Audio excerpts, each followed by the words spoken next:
नमस्कार। प्रवास action news नाटक और आप सभी का स्वागत है।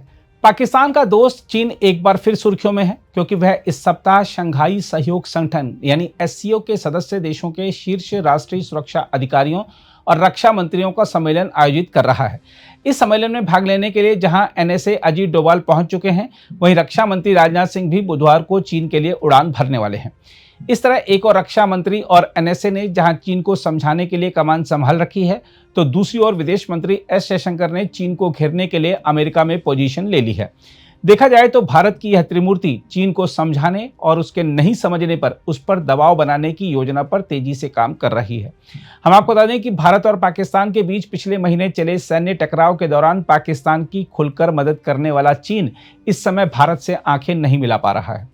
एनएसए की चीन यात्रा की बात करें तो आपको बता दें कि सीमा पार आतंकवादी गतिविधियों को पाकिस्तान के समर्थन का परोक्ष उल्लेख करते हुए राष्ट्रीय सुरक्षा सलाहकार अजीत डोभाल ने सोमवार को बीजिंग में चीनी विदेश मंत्री वांग यी के साथ बैठक के दौरान क्षेत्रीय शांति और स्थिरता के लिए सभी प्रकार के आतंकवाद का मुकाबला करने की आवश्यकता पर बल दिया।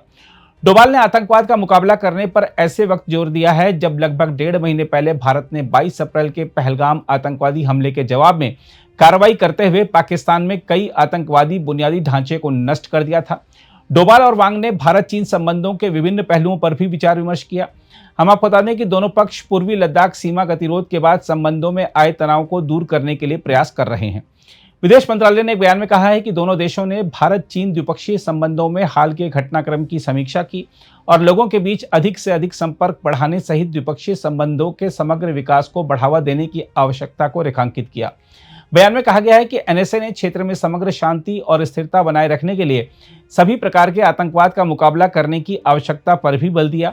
इस टिप्पणी को चीन को एक अप्रत्यक्ष संदेश के रूप में भी देखा जा रहा है कि वह अपने सदाबहार मित्र पाकिस्तान पर अपनी धरती से गतिविधियां चला रहे आतंकवादी संगठनों के खिलाफ कार्रवाई के लिए दबाव डाले। विदेश मंत्रालय ने कहा है कि डोभाल और वांग ने आपसी हित के अन्य द्विपक्षीय, क्षेत्रीय और वैश्विक मुद्दों पर भी विचारों का आदान प्रदान किया। बयान के अनुसार एनएसए ने कहा कि वह विशेष प्रतिनिधि वार्ता के 24वें दौर के लिए पारस्परिक रूप से सुविधाजनक तिथि पर भारत में वांग यी के साथ बैठक करने के लिए उत्सुक हैं। वहीं भारत में चीनी राजदूत शू फेईहोंग के अनुसार वांग ने कहा कि चीन भारत संबंधों में कुछ सकारात्मक प्रगति हुई है और यह आवश्यक है कि दोनों पक्ष संवाद को और बढ़ाएं, आपसी विश्वास का निर्माण करें तथा व्यवहारिक मुद्दों को सुलझाने की दिशा में काम करें। शू फेईहोंग ने सोशल मीडिया पर एक पोस्ट में कहा, केवल तभी दोनों देशों के लिए फायदेमंद स्थिति हो सकती है जब भारत और चीन मिलकर काम करेंगे। चीन और भारत को संवेदनशील मुद्दों को उचित तरीके से संभालना चाहिए और सीमा क्षेत्रों में शांति बनाए रखना चाहिए। चीनी राजदूत ने कहा कि डोभाल ने कहा कि भारत बहुपक्षीय क्षेत्रों में चीन के साथ सहयोग मजबूत करने का इच्छुक है और एक सफल शिखर सम्मेलन की मेजबानी में शंघाई सहयोग संगठन की अध्यक्षता के रूप में चीन की भूमिका का पूर्ण समर्थन करता है। जहां तक रक्षा मंत्री की चीन यात्रा की बात है तो आपको बता दें कि पाकिस्तान के समर्थन से जारी सीमा पार आतंकवाद के विरुद्ध भारत के कूटनीतिक प्रयासों की तर्ज पर रक्षा मंत्री राजनाथ सिंह बुधवार को चीन के किंगदाओ में शुरू होने वाले शंघाई सहयोग संगठन के 2 दिवसीय सम्मेलन में आतंकवाद को खत्म करने के लिए प्रयास बढ़ाने पर जोर देंगे। राजनाथ सिंह सम्मेलन के लिए चीन के पूर्वी शानडोंग प्रांत के बंदरगाह शहर किंगदाओ की यात्रा कर रहे हैं, जहां क्षेत्रीय सुरक्षा परिदृश्य पर विचार विमर्श होने की उम्मीद है।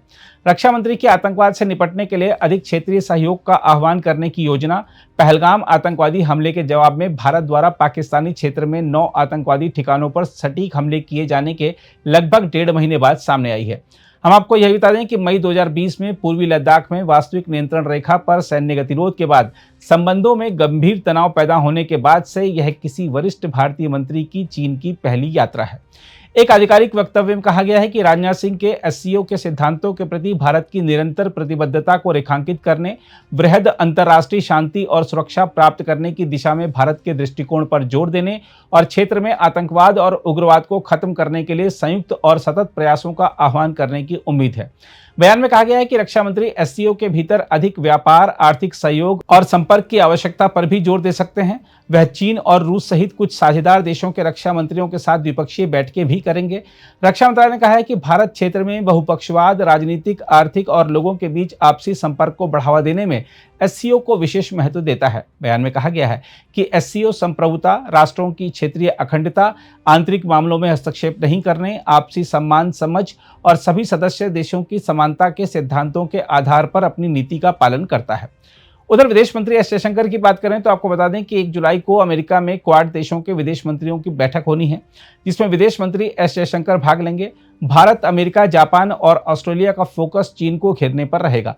चारों देश मौजूदा वैश्विक हालात पर चर्चा करने के अलावा हिंद प्रशांत क्षेत्र में चीन की आक्रामकता को लेकर भी मंथन करेंगे। हम आपको बता दें कि ट्रंप प्रशासन के तहत यह क्वाड की दूसरी बैठक है। यह बैठक इसलिए भी महत्वपूर्ण है क्योंकि इसी साल भारत में क्वाड का शिखर सम्मेलन भी होना है। ऐसे में चारों विदेश मंत्री अपने अपने राष्ट्राध्यक्षों की बैठक से संबंधित एजेंडा भी इस दौरान फाइनल करेंगे। हम आपको याद दिला दें कि जनवरी 2025 में हुई क्वाड की बैठक में सदस्य देशों ने चीन की ताइवान और दक्षिण चीन सागर में एक तरफा कार्रवाइयों का विरोध किया था। अगर आप भी लेना चाहते हैं देश दुनिया की तमाम जानकारी तो आज ही सब्सक्राइब करें हमारे चैनल को। साथ ही नीचे दिए बेल आइकन को जरूर दबाएं ताकि हर अपडेट आप तक पहुंच सके।